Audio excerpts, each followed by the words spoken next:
The complete work of Swami Vivekananda, Volume 5, Section 2, Interviews. India and England. India, London, 1896. During the London season, Swami Vivekananda has been teaching and lecturing to considerable number of people who have been attracted by his doctrine and philosophy. Most English people fancy that England has a practical monopoly of missionary enterprises, almost unbroken save for a small amount of on the part of French. I therefore sought the Swami in his temporary home in South Belgravia to enquire what message India could possibly send to England, apart from the remonstrance she has took often had to make on the subject of the home charges, judicials and exclusive function combined in one person, the settlement of expenses connected with the Sudanis and other expenditures. It is no new thing, said the Swami composedly, that India should send forth missionaries. She used to do so under the Emperor Ashok. In the days when the Buddhist faith was young, when she had something to teach the surrounding nation. Well, might one ask why she ever ceased doing so and why she has now begin again? She ceased because she grew selfish, forgot the principle that nations and individuals alike subside and prosper by a system of give and take.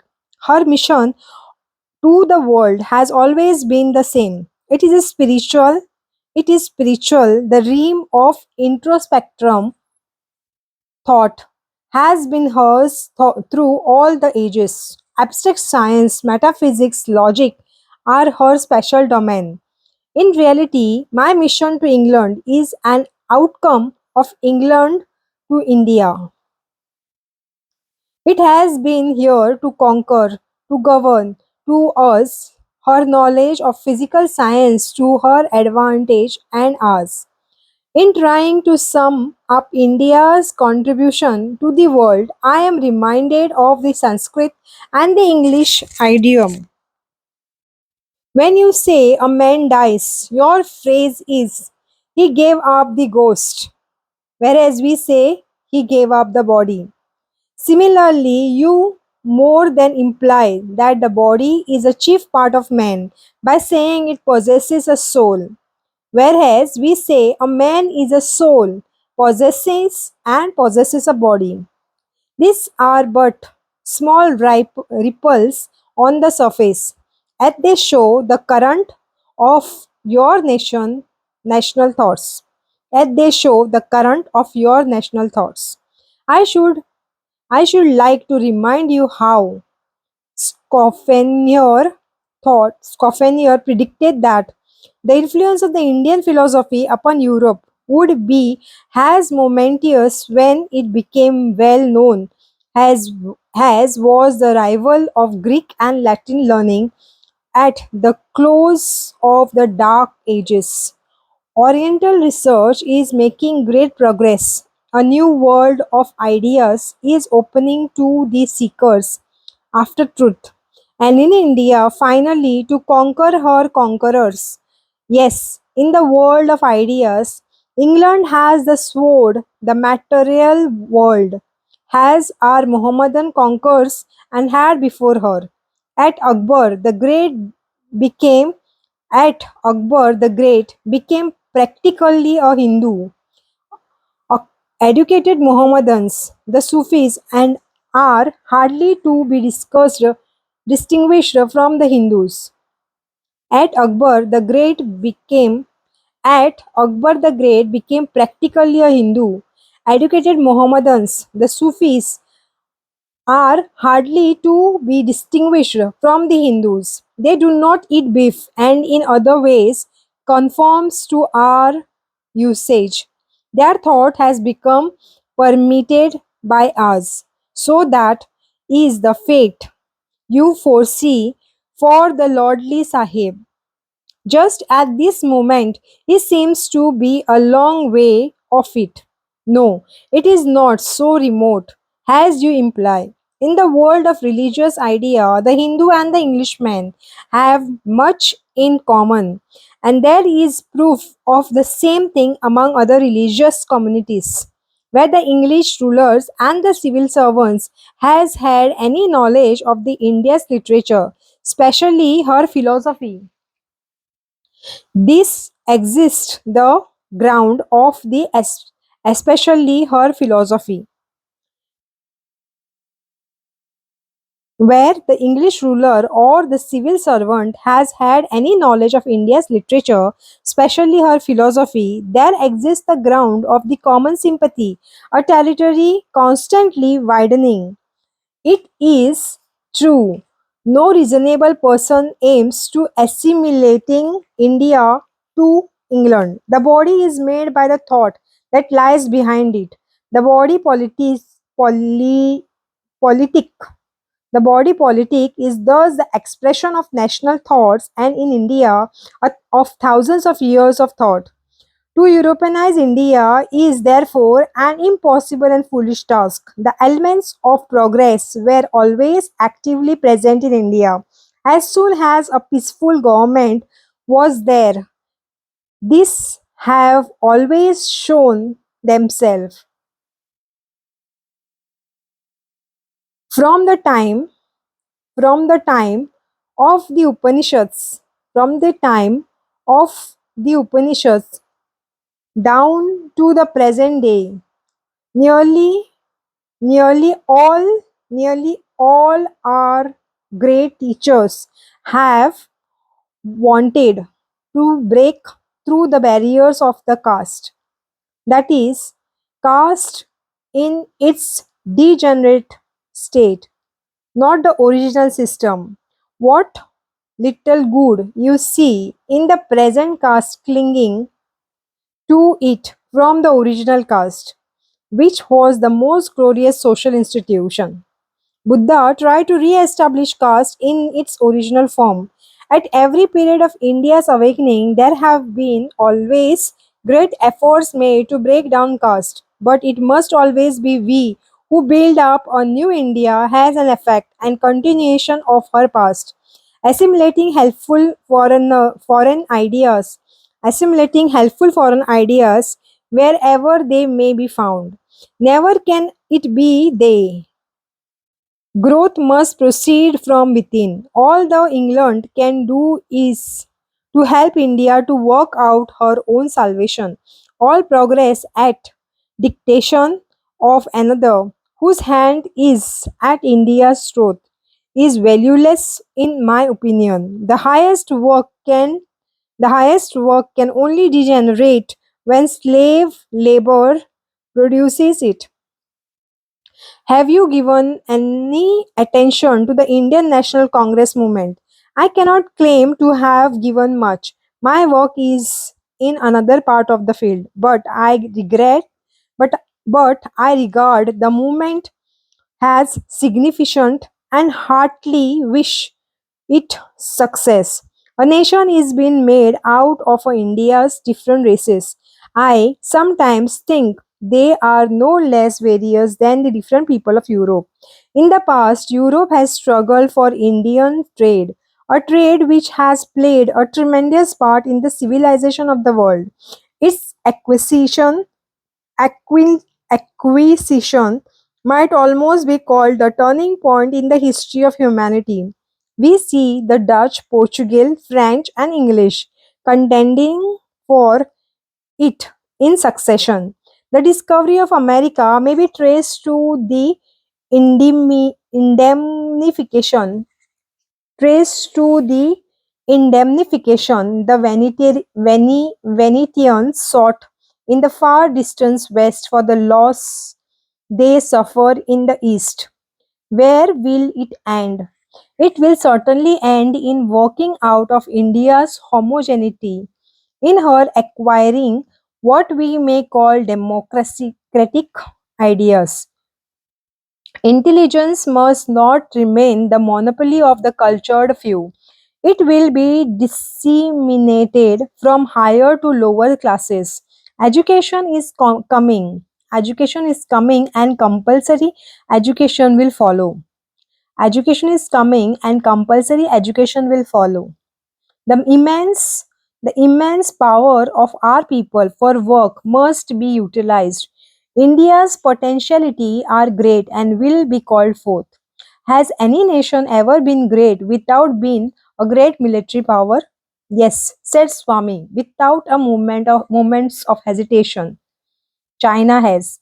Among other countries, I have traveled in China and Japan. Today, China is like a disorganized mob. But in the heyday of her greatness, she possessed the most admirable organization any nation has at known. Many of the devices and methods we term modern are practiced by the Chinese for hundreds and even thousands of years. Take competitive examination has illustration. Why did she become disorganized? Because she could not produce men equal to the system. You have the saying that men cannot be made virtuous by an act of parliament. The Chinese experienced it before you, and that is why religion is of deeper importance than politics, since it goes to the root and deals with the essential of conduct.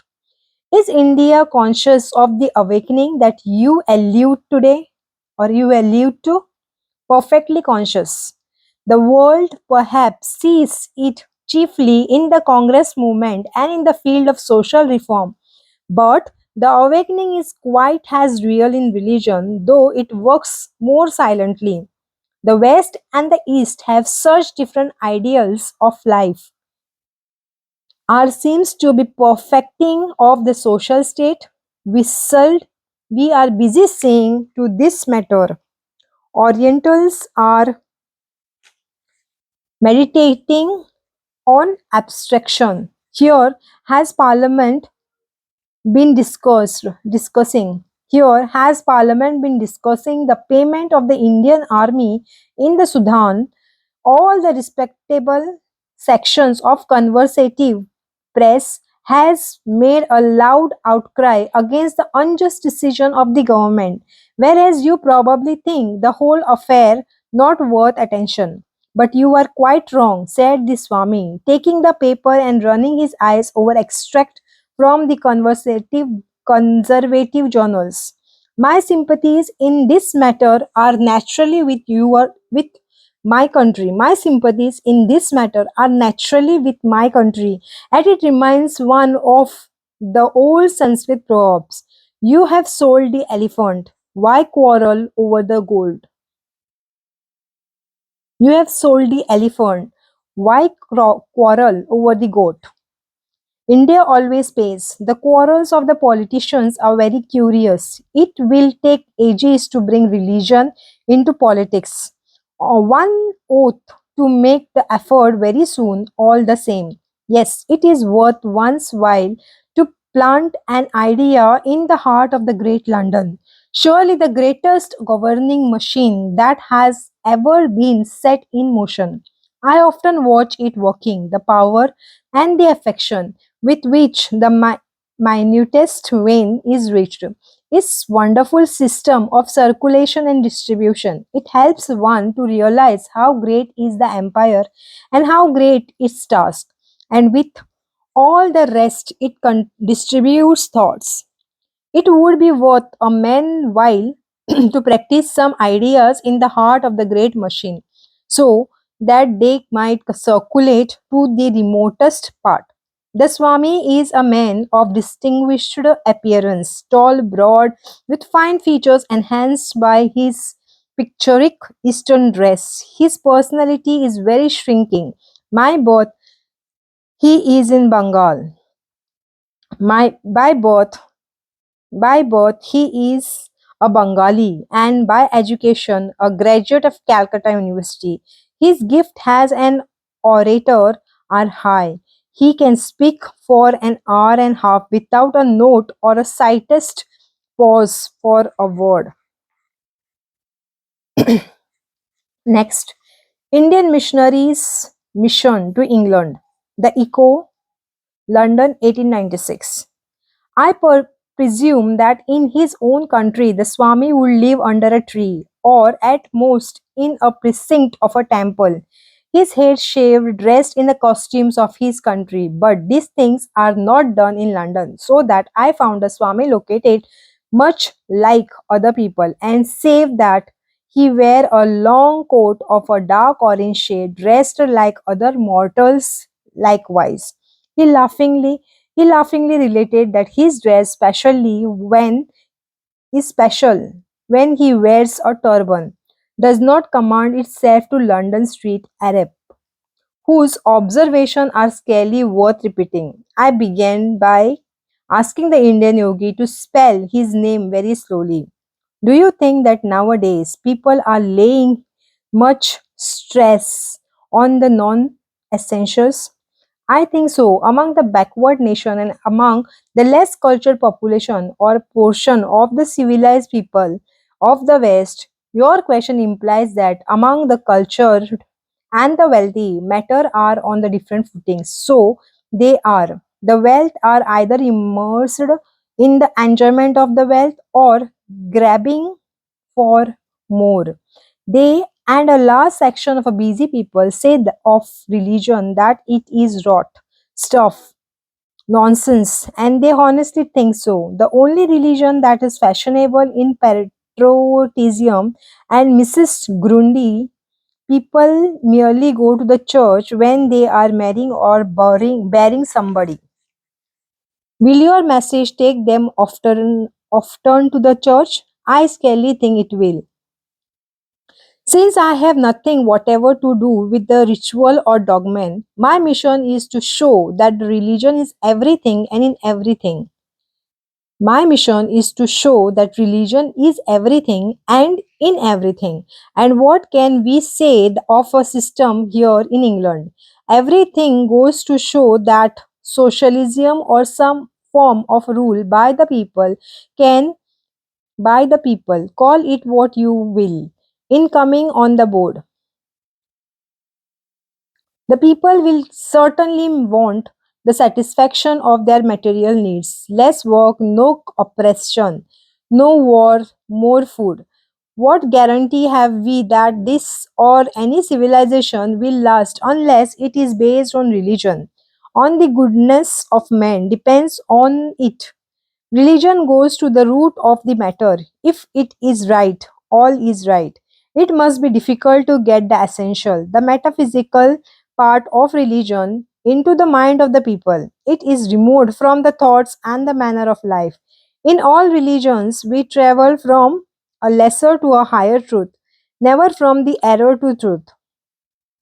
There is oneness behind all creation, but minds are varies. But minds are very varies. That which exists in one, sage call it variously. That which exists in one, sages call it variously. What I mean is that one progresses from smaller to the greater truth. The worst religion are only bad reading of the truth. One gets to understand bit by bit. Even devil worship is but a perverted reading of the ever true and immutable Brahman. Other phases have more or less of the truth in them. No form of religion possesses it entirely. May one ask if you originated May one ask if you originated this religion you have come to preach to England?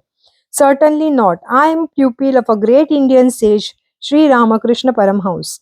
He was not what one might call a very learned man, as some of our sages are, but a very holy man, deeply imbued with the spirit of the Vedant philosophy. When I say philosophy, I hardly know whether I ought not to say religion, for it is really both.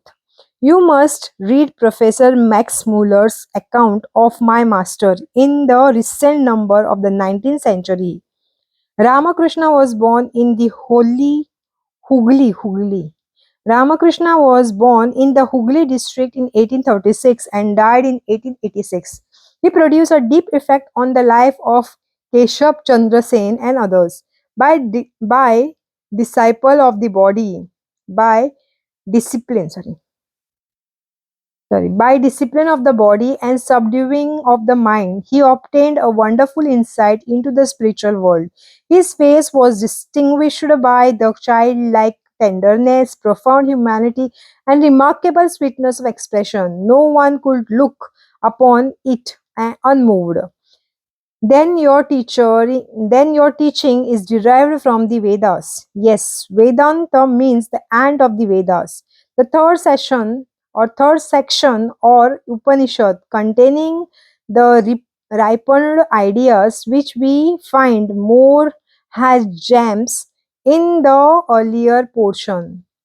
The most ancient portion of the Vedas in the Samhita, which the most ancient portion of the Vedas is the Samhita, which is in very archaic Sanskrit, only to be understood by the aid of very old dictionary, the Nirukta of Yaska. The Nirukta of Yaska. I fear that we English have rather the idea that Indian has much to learn from us. The average man is pretty ignorant as to what may be learned from India. That is so, but the world of scholars know well how much is to be learned and how much important the lesson. You would not find Max Muller, Monier William, Sir William Hunter, or German Oriental scholars making light of Indian abstract science. The Swami gives his lecture at 39 Victoria Street. All are made welcome. All are made welcome, and has in ancient apostolic times, the new teaching is without money and without price. The Indian missionary the Indian missionary is a man of exceptionally physical, fine physique. His command of English can only be described as perfect. The Indian missionary is a man of exceptional fine physique, and his command on English can only be described as perfect. Next, with the Swami at Madura, the Hindu Madras, February 1897. Question: the theory that the universe is false seems to be understood in following senses. First, the sense in which the duration of perishing forms and names is infinitesimally small with reference to eternity. First, the sense in which the duration of perishing form and name is infinitesimally small with reference to eternity. B. The sense in which the period between any two pralay, that is, involution of the universe, is infinitesimally small with reference to eternity.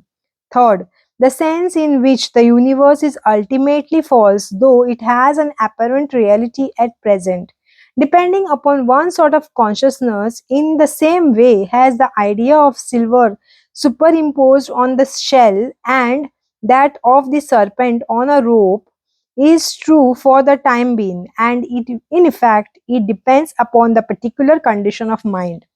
D. The sense in which the universe is a phantom, just like the sun of the barren woman or like the horn of the hare. In which of these senses is the theory understood in the Advait philosophy? Answer: there are many classes of Advaitists, and each has understood the theory in one or other sense. Shankara thought the theory in the sense C, in sense of C.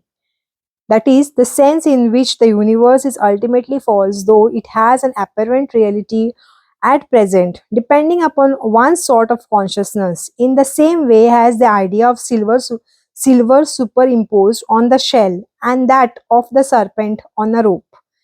is true for the time being and in effect is dependent upon a particular condition of the mind. And it is his teaching that the universe as it appears is real for all purpose for everyone in his present consciousness. But it vanishes when the consciousness assumes a higher form. You see the trunk of a tree standing before you and you mistake it for a ghost. The idea of a ghost is for the time being real, for it works on your mind and produces the same result upon it as if it were ghost. As soon as you discover it to be a stump, the idea of the ghost disappears. The idea of the stump and that of the ghost cannot coexist. And when one is present, the other is absent. Next question. Is not the sense D also adopted? Is not the sense D. D means the sense in which the universe is phantom, just like the son of the barren woman or like the thorns of the hair. Also adopted in some of the return of Shankara. Answer no. Some other men who by mistake carried Shankara's notion to an extreme have adopted the sense, that is the D1, in their writing. The sense A and B are peculiar to the writing of the some other classes of Advait philosophy, but never receives Shankara's sanction. Question. What is the cause of the apparent reality? Answer. What is the cause of your mistaking a stump for a ghost? Stamp for a ghost. The universe is the same, in fact, but it is your mind that creates various conditions for it. Next question. What is the true meaning of the statement that the Vedas are the beginningless or eternal? Does it refer to the Vedic utterance or the statements contained in the Vedas? If it refers to the truth involved in such statement, are not the science such as logic, geometry, chemistry, etc., equally beginless and entire and eternal? For they contain our, for they contain an everlasting truth.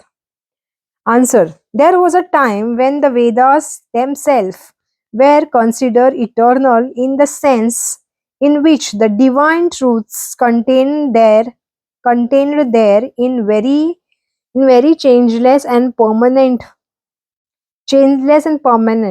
and were only revealed to the man. Answer.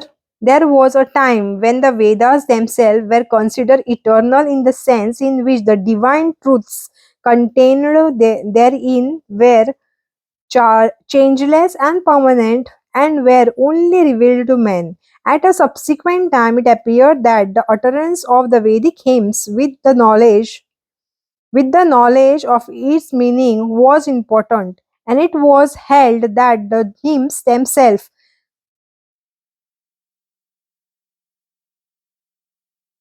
must have had a divine origin, and divine origin at a still later period of the meaning of the hymns showed that many of them could not be of divine origin because they inculcated